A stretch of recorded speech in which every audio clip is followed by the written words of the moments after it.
Hello, and welcome back to Under Pink Skies. This is the second story in the By the Water series, and tonight we are going somewhere very specific. We are going to Cornwall, to a small cove, the kind that you can only reach on foot, down a path that the locals know and the maps only sometimes show. The kind of cove that faces the sea, but is sheltered on three sides by dark rock, so that even when the sea is restless, the water inside the cove is calm. It is long after sunset. The tourists have gone. The light has gone. What remains is the cove itself, and the water, and the particular quiet that settles over a place like this when the day is completely done. Before we begin, if this helps you sleep, a subscription means there'll always be somewhere to come back to on nights like this. And when you wake, if you'd like to leave a comment, what time it is, where in the world you're listening from, I'd love to know. Now, get comfortable. Let the day go. The cove is waiting.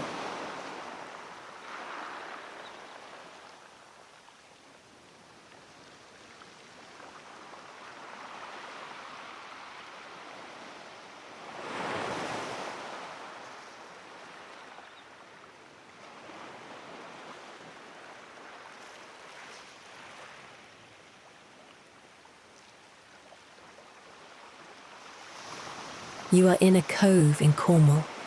It is late, long after sunset, long after the last of the light left the water.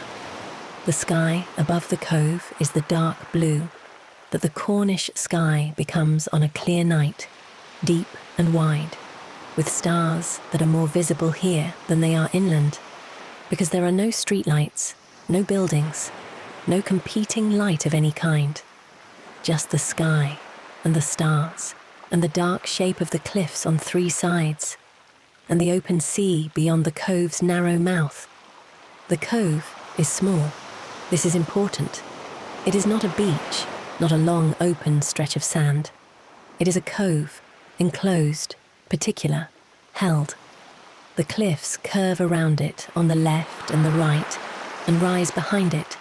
Dark stone that has been here since long before Cornwall was called Cornwall. Between those cliffs and the water, there is a narrow crescent of shore. Shingle, mostly. Small flat stones that shift and settle underfoot, that catch the starlight faintly when the sky is clear. You are sitting on the shingle, or on a flat rock just above the waterline. The kind of rock that the tide has been smoothing for centuries, that is worn to a particular evenness that makes it, on a night like this, exactly the right thing to sit on. The rock holds the last warmth of the day in its surface. Stone absorbs heat slowly and releases it slowly. And even now, hours after sunset, there is a faint warmth in the rock beneath you. Not much, just enough to notice. The water in the cove is calm.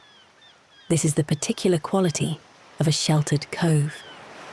The swell that comes in from the open Atlantic is broken by the headlands before it reaches here. What arrives inside the cove has already spent most of its energy. It comes in gently, without drama, as a series of low ripples that barely deserve to be called waves.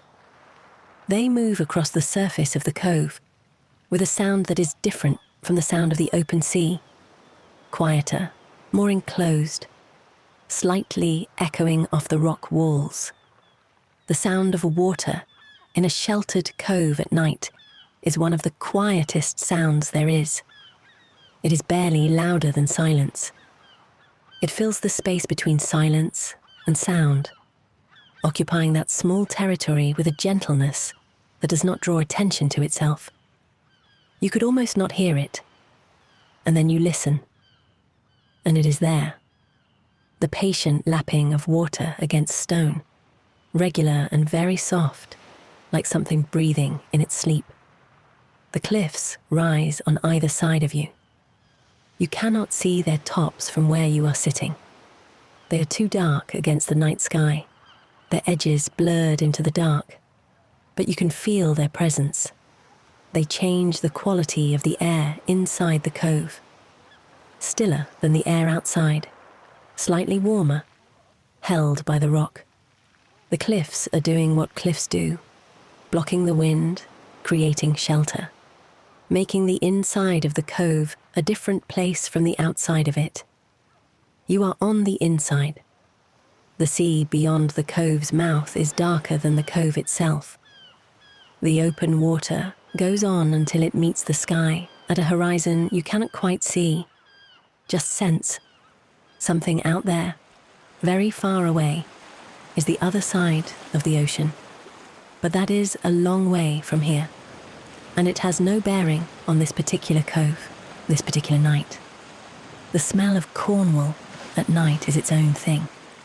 Salt, of course, always salt, here in every breath, but also something mineral and ancient.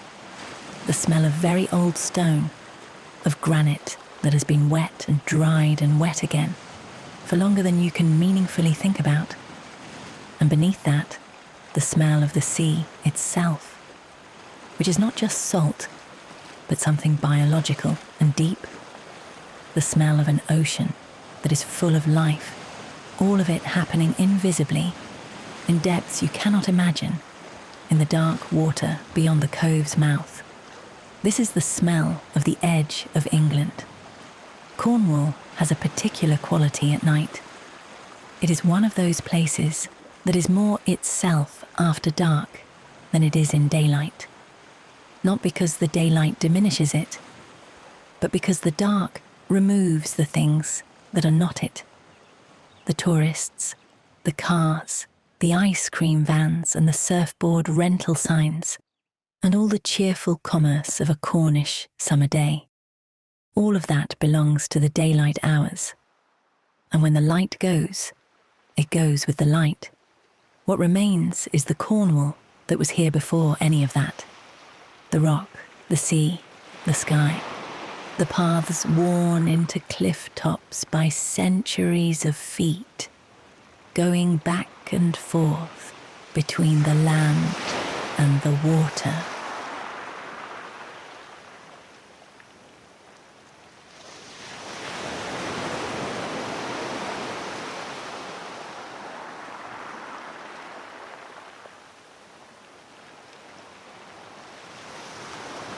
This cove is that Cornwall, the kind of place that the county keeps for itself when everyone else has gone home.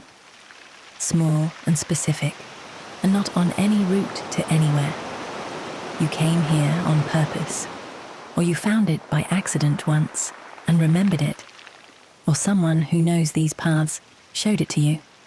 Either way, you are here now, and the cove is entirely yours tonight. And it is offering you everything it has, which is exactly enough. The path that brought you here is behind you somewhere, invisible in the dark. It does not matter. You are not going up it yet. You are here, on the shingle, in the enclosed air of the cove, with the sound of the water and the smell of the sea, and the particular quality of a place that has been itself for a very long time, and is not concerned about whether you notice. You breathe it in. It is cool on the tongue, slightly heavy, carrying everything the sea carries. All that distance, all that depth, all that patient life happening out of sight. You breathe it out. The cove receives it without comment. The water moves in its gentle way against the stones. Above you, the stars do what stars do in a place with no light pollution. They are numerous, more numerous than you remember stars being, perhaps. The kind of numerous that only reveals itself away from towns and roads, where the sky is not competing with anything, where the darkness is the right kind of darkness for stars. Some of them have colours, not vivid colours, but the faint difference between the white blue of some and the warm white of others, the barely visible red of a few. You are not trying to identify them. You are simply aware of them, above you, in the wide dark over the cove, doing what they have always done in the sky above this particular piece of the Cornish coast. Long before there was a path down to this cove, these stars were above it. Long after the path erodes and the cove changes shape, and everything that is currently here is different or gone, they will still be above something. That is a very long thought, and you do not need to hold it. Let it go. Let it take its place among all the other large thoughts that the sea inspires and then releases. Thoughts that come with the territory and do not require you to do anything with them. The water laps against the stones. The cove holds its particular quiet. You are here.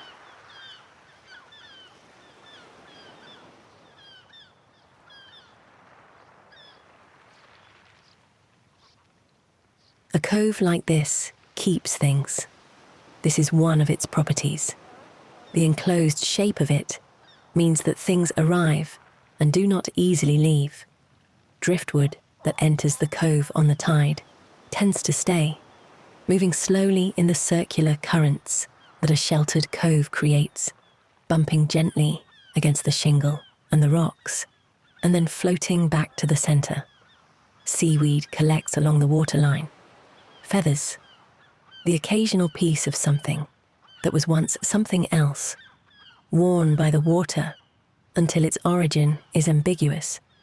The cove keeps these things without any particular intention. It is simply the shape of it, the way the cliffs curve, the narrowness of the mouth, that creates the conditions for accumulation. The cove is not collecting. It is simply shaped in such a way that things collect in it. You are one of the things the cove is keeping tonight. You arrived by the path, down the cliff, over the stile, along the rough track that brought you here. And now you are here. And the cove has you in the way that coves have things. Gently. Without urgency. Without any particular plan for what to do with you. The water knows you are here, in the way that water knows anything. Which is to say, the water is indifferent to your presence, which is its own form of knowing. The ripples that move across the surface of the cove do not change because you are sitting on the shingle. The temperature of the water is what it is. The rhythm of the water's movement, the slow circulation that happens inside sheltered coves, the gentle sloshing that makes the lapping sound against the stones. This rhythm has nothing to do with you and will continue after you have gone. This indifference is, in its way, a comfort. The sea does not notice whether you are here or not. The cliffs do not notice. The stars above the cove do not register your presence. You are inside something vastly larger than yourself, and that something is getting on perfectly well without your input. And there is a particular kind of rest available in that. The rest of not being the most important thing in the vicinity. During the day, you are often the most important thing in your own vicinity. You have to be. The day requires it. The day is full of things that need you specifically. Your attention, your decisions, your presence, your effort. You are the center of a great deal during the day, and that is appropriate, and it takes a great deal of energy. But here, tonight, in this cove, you are not the center of anything. You are a person sitting on a rock in Cornwall, which is a very small fact in a very large landscape. And the landscape is entirely unaffected by this fact, and the water continues its quiet circulation, and the stars are where they are, and the cliffs are where they have always been.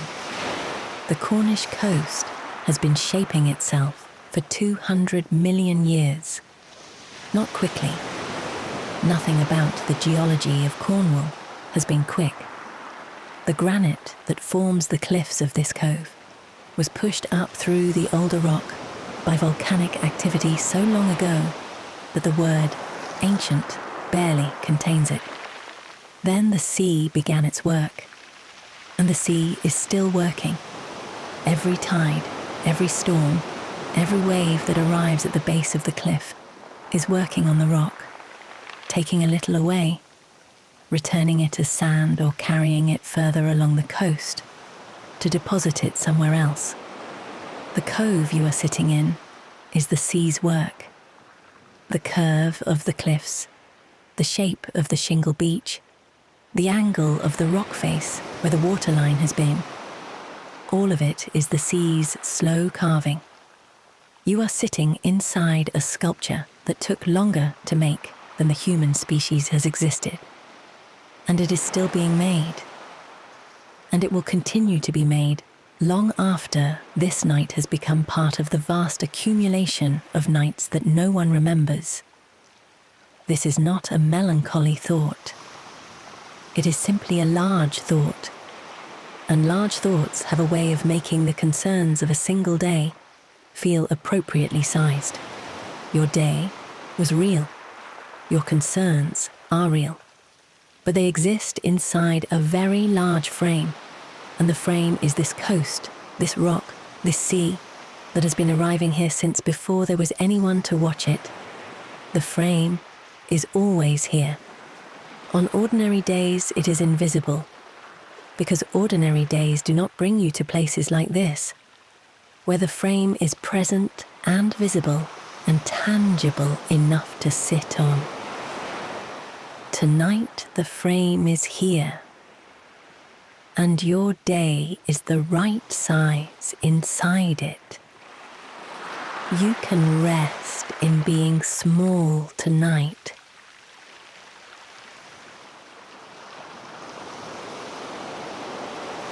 Not diminished. Small in the sense of appropriately proportioned to the world you are in. The world is large. You are the right size for being in it. The cove is the right size for holding you. Everything is calibrated correctly, and there is nothing to adjust. The sound of the water is very steady. It has been steady since you arrived. It will be steady when you leave. It is steady in the way that only things are steady when they are not performing steadiness, when they simply are, without effort, what they are. The shingle beneath you shifts very slightly when you move. A small sound, the particular sound of flat stones resettling, a low dry sound that is the ground's version of the water's sound, both of them saying the same thing. Everything is where it is. Everything is as it is. The cove is here, and the night is here, and you are here, and none of it is going anywhere. The cliffs hold the air still.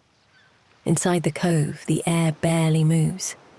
You might feel the faintest stirring now and then, a breath off the water, or the slow circulation of air that happens wherever land meets sea. But mostly the air inside the cove is still, and stillness in the air makes the sounds of the water more present, more intimate. There is nothing to carry the sound away. It simply stays in the cove, moving off the rock walls, in a way that is almost, but not quite, an echo, more like a resonance, as though the cove itself is participating in the sound. The cove has been here a long time. It will continue to be here, changing slowly, as all coastlines change slowly, as the sea works on the rock, and the rock gives way by infinitesimal degrees.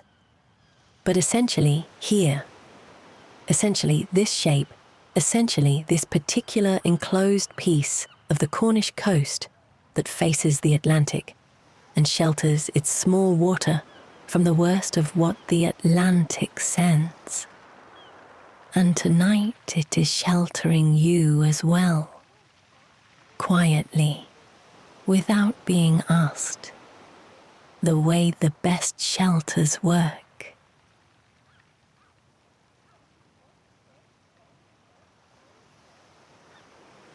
The night has deepened since you arrived. This is the thing about sitting in one place for long enough after dark. The dark becomes more itself. The eyes adjust first, and then something else adjusts. The body's relationship to the absence of light, which becomes less about not seeing and more about a different kind of sensing. The shape of the cliffs, the movement of the water, the weight of the air. These things become more present when sight is not dominant, as though the other senses take back some of what they habitually give to the eyes. You know where the water is without looking at it. You can hear it, the soft and persistent lapping against the shingle, and you can feel it in the air, which is cooler from the water's direction, which has a slight movement coming off the surface. The water is there, just below the rock or the shingle where you sit, doing what it has been doing all evening. The stars have moved, not perceptibly, not in the way you would notice if you watched for a moment, but over the course of the time you have been sitting here. The sky has rotated very slightly on its ancient axis, and the stars that were in one position when you arrived are now in another, by a small amount, by the amount that the Earth's turning produces over the span of an hour or two. The sky is in motion. You cannot see it moving, but it is. Everything here is in motion, very slowly. The water, the sky, the tide that is somewhere in its cycle, rising or falling. You cannot be sure which, but moving. The cliff faces are in motion too, technically, though on a time scale that no human observation could register. Bit by bit, year by year, the sea is working on the rock, and the rock is giving way, and the shape of the cove is very slowly changing into a slightly different shape that will take centuries to become apparent. On a human timescale, everything is still. On the timescale of the place, everything is in motion. You are somewhere between those two timescales, in the way that people always are, too short-lived to see the long changes, too aware to fully inhabit only the present moment. But sitting in a place like this, at this hour, the two timescales can be felt simultaneously. The stillness of the right now, and the vast slow movement of the deep time beneath it. It is enough to simply feel both. You do not need to do anything with a feeling. There is something specific about the smell of a Cornish cove at low tide. It is not the clean salt smell of the open sea, though that is in it too. It is layered, the salt on top, and beneath it the smell of the particular species of seaweed that grows on these rocks, the bladder wrack, and the kelp, and the smaller varieties that cling to the rock face in dense mats and release, when the air reaches them, a smell that is green and iodine sharp and unmistakably alive. Everything on this shoreline is alive. The rock pools, if you could see them, are full of it. The small and patient creatures that live in the intertidal zone, that have adapted to a life of being alternately submerged and exposed, wet and dry, salt and fresh, that have found their particular way of being in one of the most changeable environments on the planet. Limpets and periwinkles, anemones, their tentacles folded in the low tide air, shore crabs tucked under rocks, small fish in the deeper pools, waiting for the water to return. None of them are aware of you.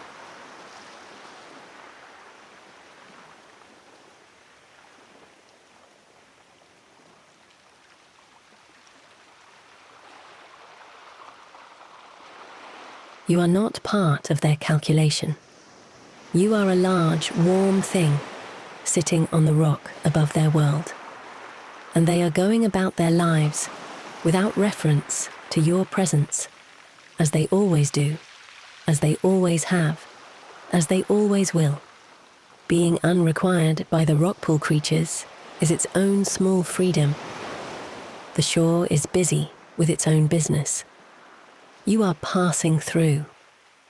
And a place that is busy with its own business and does not require you to participate in it is one of the best places to come when your own business has worn you out, which it has.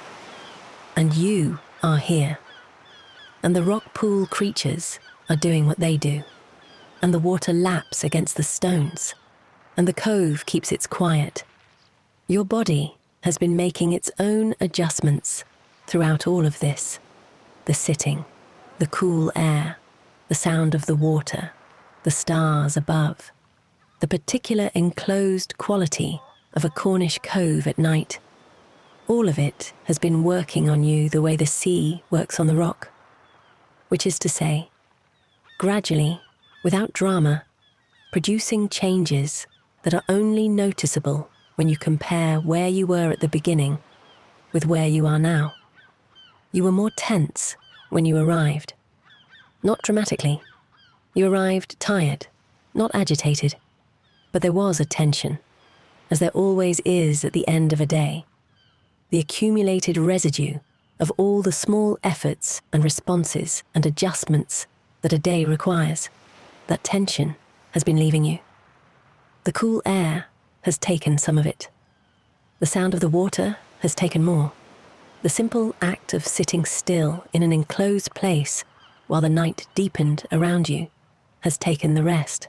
What remains is the body that sits here now, heavier than it was, more completely present on the rock or the shingle, the weight of it more fully given over to the ground. The shoulders are lower, the face is soft, the hands are resting, warm despite the air, in whatever position they have found.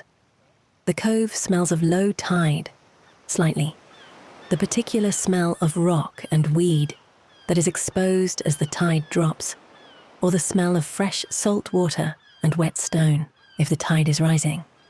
Either way, it is the smell of the intertidal zone, that narrow band of the world that is sometimes sea and sometimes land and is fully neither, that is its own particular territory, governed by its own particular rules. You are at the edge of that zone, the edge of the sea, the edge of the land, the edge of the night, and the edge of sleep, both at once, because the body, which has been settling for an hour, is now very close to the condition it needs to be in to cross over into sleep. Very close. The cove holds you. The water moves softly against the stones. The stones shift and resettle, and the sound that they make together is the sound of the cove going about its quiet busyness, which has nothing to do with you and everything to offer you. Rest here for a little longer. The crossing will happen on its own.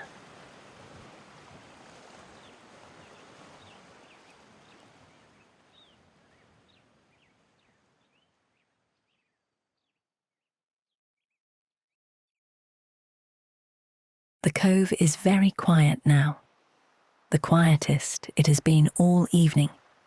The tide, wherever it is in its cycle, has settled.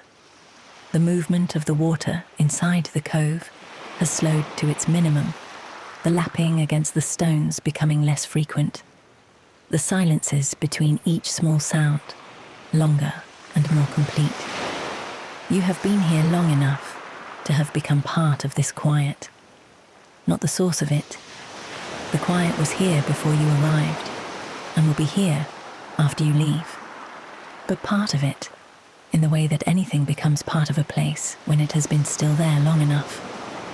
You are a shape in the cove now, a warmth in the air, a breathing thing on the rock, making the smallest possible impact on the stillness. The stars are very clear, even with your eyes closed, and perhaps your eyes are closed now, or nearly. You know the stars are there, above the Cove, above Cornwall, above the whole dark stretch of the Atlantic that begins at the Cove's mouth and continues westward further than thought travels easily. The stars are above all of that. They have been above all of that for longer than the ocean has been the ocean.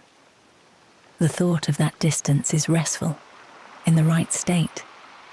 Not alarming, not vertiginous, just restful. The particular rest that comes from being reminded of how large the world is, and therefore how small the concerns that felt large today, and therefore how possible it is to simply let them be small, to let them exist at their true scale, rather than the inflated scale that the close focus of daily life gives them. Your breath is finding the rhythm of the Cove in, and the water moves very slightly on the stones, out, and the stones settle, and the pause, the long still pause of a sheltered cove between one lap of water and the next, the pause that feels longer than you expect, but is exactly as long as it needs to be. And then the breath again, in with the water, out with the stones. The Cove has been doing this rhythm since long before you arrived. Your breath is joining something that was already in motion, adding its small rhythm to the Cove's larger and slower rhythm, the two of them moving together in the dark. Let the Cove lead. Your breath does not need to be managed tonight. The Cove will manage it. The rhythm of the water will set the pace, and the breath will follow. And the following is effortless. It is simply the body finding its natural correspondence with the environment it is in. The cliffs are dark on either side. You cannot see them, but they are there, as they have always been, as they will be in the morning. The granite is very old. Some of the oldest rock in England, formed when this part of the world was something entirely different from what it is now. The rock does not know what it once was. It simply is what it is. Dark, hard, patient, holding the shape of this cove against the sea's long effort to change it. You can rest against the patience of very old things. The rock has been patient for 200 million years. Your day is very short beside that. Your worries are very small beside that. Not meaninglessly small. They are your worries, and they are real, but proportionately small. The proportion is visible from here, on this old rock, under this old sky, beside this old water. The night is moving gently toward its middle hours. You are moving with it, gently, without urgency. The Cove has you.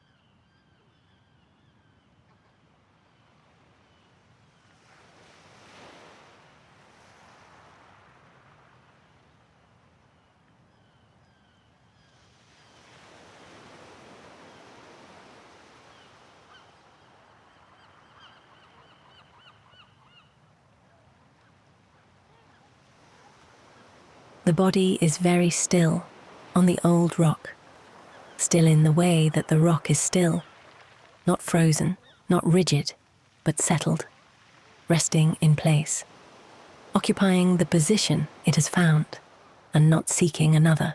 Move through it gently, from the top, the head, heavy in the good way. The weight of a head that is not being held up, not being positioned for anything. simply resting in whatever support is behind it or below it. The skull, the brain inside it that has been working all day, the muscles of the scalp that carry tension without ever being noticed. All of it soft now, all of it resting. The face, the forehead is smooth. No concentration there, no small frown of effort.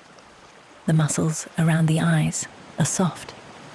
The eyes themselves, behind their lids, still. The jaw has found its natural position. Lower than it is during the day, more open, the muscles of the jaw that clench and work through all the hours of speaking and eating and holding expressions released now into their simplest state. The throat, soft, the neck, the long muscles on either side of the spine in the neck, not working, not holding. The head is held by whatever is beneath it, and the neck is simply there, warm, present, not required. The shoulders. They have dropped further than you might have expected, sitting here in the Cornish night. The sea air does something to shoulders. There is something in breathing salt air, in being at the edge of the land, that encourages the body to release the things it has been carrying at the level of the shoulders. They are lower now than they were when the evening began. Lower, perhaps, than they have been all week. The arms, both of them, heavy with their own warm weight, resting against the rock or in your lap or wherever they have come to be. Not ready for anything, not waiting, simply present and warm at the end of another long day of being your arms, the hands, each finger loosely where it is, the palms turned however they are turned, no grip, no readiness. Your hands are the parts of you that do the most work in a day, and they are the parts that most deserve this warm stillness, this complete absence of task, the breath, moving with the water, in as the water moves toward the stones, out as the water retreats, the long pause, in again, the chest, rising and falling with the breath, very slowly, the faintest movement, the ribcage expanding by the smallest increment and then releasing, the body doing its oldest and most essential work at its most economical pace, the back, all of it, from the base of the spine to the top, the lower back where so much gathers, the middle back, the upper back, the space between the shoulder blades, all of it resting against the rock, or whatever surface holds it, the rock that has been smoothed by the sea, that is warm from the day's sun, that has held other things before you, and will hold other things after. The legs, long and heavy, the thighs, the knees, the calves, the weight of each leg fully given over to gravity, to the rock, to the ground, not holding themselves up, held, the feet, at the end of everything, warm inside whatever covers them, or cool if they are bare, but present. The soles of your feet, which have been in contact with the ground all day, which have carried you through all the hours since this morning, which are now, at last, at rest. The whole body, from the crown of the head to the soles of the feet, present, warm, on the old rock, in the old cove, in the Cornish night. The water laps, very softly, against the stones below you. The stars are above, the cliffs are on either side, and you are here, in the middle of it all, held by the rock and the cove and the quiet night, as still as you have been all day, as still as you will be through all the hours of sleep, almost there, almost.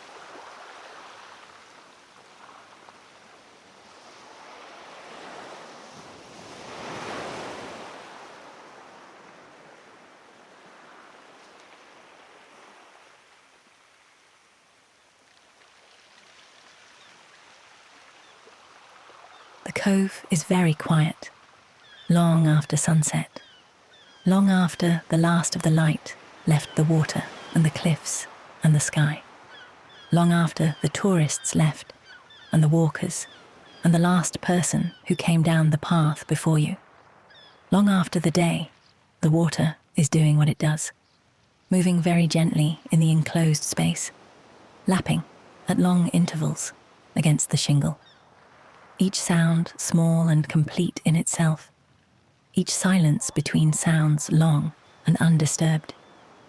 The stars are where they are, Cornish stars, above a Cornish cove, above a dark Cornish sea. They were here before the cove had its shape. They will be here after. Your breath is very slow. In. A long pause. Out. A longer pause. And then in again, when the body is ready, when the tide is ready, when the cove has completed its long, slow breath and is ready to begin the next. You are part of the rhythm now, fully part of it. The cove and the breath and the tide, all moving together in the dark at the same slow pace, in the same unhurried direction, which is down, which is under, which is the direction sleep is in. The rock is warm beneath you. The air is cool above you. The water is beside you, very softly, doing what water does. The cliffs are holding the night in, keeping it enclosed, keeping it quiet, making this small piece of the Cornish coast into the particular sheltered place it has always been, the place where the sea is calmer, where the air is stiller, where the night comes in gently and stays. You are inside all of that, held by it. The cove has kept you, the way it keeps everything that arrives here. There is nothing to do. There is nowhere to go. The path back up the cliff will be there in the morning. The morning will be there in the morning. But right now there is only the cove and the water and the stars and the old patient rock and your breath, moving with the tide, in and out, and the long rest between. Sleep now. You are in Cornwall. The cove has you. The night is long and quiet, and entirely on your side. In, out, the tide, the stars, the dark. Sleep